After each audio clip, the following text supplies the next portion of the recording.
on s'est rendu compte qu'en fait, en Afrique et particulièrement en Égypte, nos ancêtres étaient déjà à l'origine de tous ces jeux.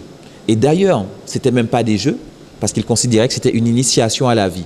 Ils partaient du principe que les jeux avaient pour objectif de préparer les enfants aux futurs défis de la vie. C'est-à-dire que l'enfant, lorsqu'il va jouer, par exemple avec son lance-pierre, lorsqu'il va jouer avec sa toupie, ça lui permet de développer la concentration, ça va lui permettre de développer la précision, ça va lui permettre de développer la patience. Bref, autant de caractères, autant de choses que l'enfant va développer quand il va jouer. Et en fait, nos ancêtres avaient déjà parlé de ça à l'époque parce qu'ils distinguaient deux types de jeux. Ils parlaient des jeux de réflexion et des jeux d'explosion. Dans les jeux de réflexion, on avait par exemple le jeu d'échecs, le jeu de dames, les jeux où justement ça permettait au niveau cognitif de travailler et de développer justement certaines caractéristiques. Et puis au niveau des jeux d'explosion, on avait par exemple le tir à la corde, les jeux avec les flèches, bref, tout ce qui demandait une sorte de dépense physique. Et c'est là que c'est intéressant de voir, parce que les ancêtres partaient du principe qu'il y avait un aspect physique à développer, mais un aspect mental aussi à développer, et que c'est l'union des deux qui permettait justement à l'enfant de se construire, à l'enfant de s'élever, à l'enfant à devenir justement un homme qui serait vraiment complet par rapport justement à la partie cognitive, on va dire, la partie de l'esprit et la partie du corps. Il partait du principe qu'il fallait vraiment pouvoir édifier les deux aspects.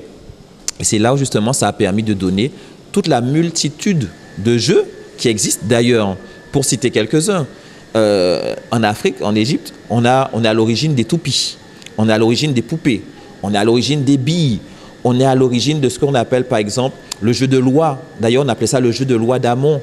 On est aussi à l'origine des dés, les fameux dés qu'on utilise dans tout le monde entier, quoi. Eh bien, on est aussi à l'origine des dés, les yo-yo, le hula hoop, par exemple, avec les cerceaux, les jeux, par exemple, les jeux articulés. En Europe, on parle des Playmobil. Eh bien, on avait déjà aussi créé ces jeux-là. Alors là, je parle des jeux, mais on ne parle même pas des sports, parce que entre le javelot, le bowling et d'autres jeux encore, l'Afrique a vraiment créé la plupart des jeux qu'on utilise encore aujourd'hui. D'ailleurs, même par exemple au niveau des pratiques sportives, on voit le judo. Bien souvent, on pense que ça sort d'autre part. Mais lorsqu'on rentre justement dans le tombeau de Baquet 3, on se rend compte que toutes les postures qu'on va voir justement au niveau des murs, on voit que toutes les postures, ce sont encore des pratiques qu'on utilise dans le judo. Donc lorsqu'on interroge par exemple Teddy Riner ou d'autres sportifs du judo, lorsqu'on leur montre justement les différentes scènes qu'on va trouver dans le tombeau de Baquet 3, ils nous disent, mais c'est encore ce qu'on fait actuellement, c'est encore les prises qu'on utilise encore actuellement.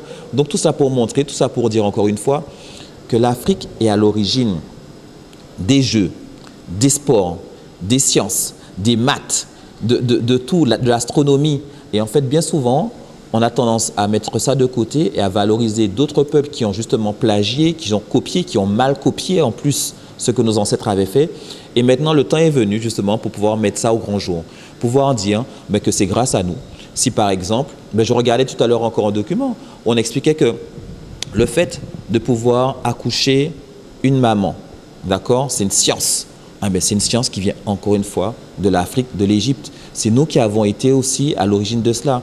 Donc, les sciences, les maths, les jeux, la physique, l'astronomie, la médecine, tous ces éléments-là sont d'origine africaine et il est temps de pouvoir le dire, il est temps de pouvoir mettre ça en valeur pour que nous, Africains, on se rende compte que nos ancêtres ont créé ça avant nous et nous, on a le devoir de pouvoir justement maintenir, on a le devoir de pouvoir valoriser, on a le devoir de pouvoir s'élever en ayant en tête, en ayant conscience que justement, ce n'est pas quelque chose qui est extérieur à nous, mais c'est plutôt quelque chose qu'on a cultivé et que nos grands-parents, que nos ancêtres avaient déjà mis en lumière pour nous. Donc maintenant, on se doit de pouvoir justement être bien debout devant cela et pouvoir avancer avec cette connaissance que les sciences, les maths, l'astronomie, tout ça, sont des sciences que nos ancêtres à nous avaient créées. Et en plus, on a toutes les preuves. C'est ce qui est intéressant, c'est que tout ce qu'on dit, on peut le prouver, on peut le montrer, on peut le démontrer.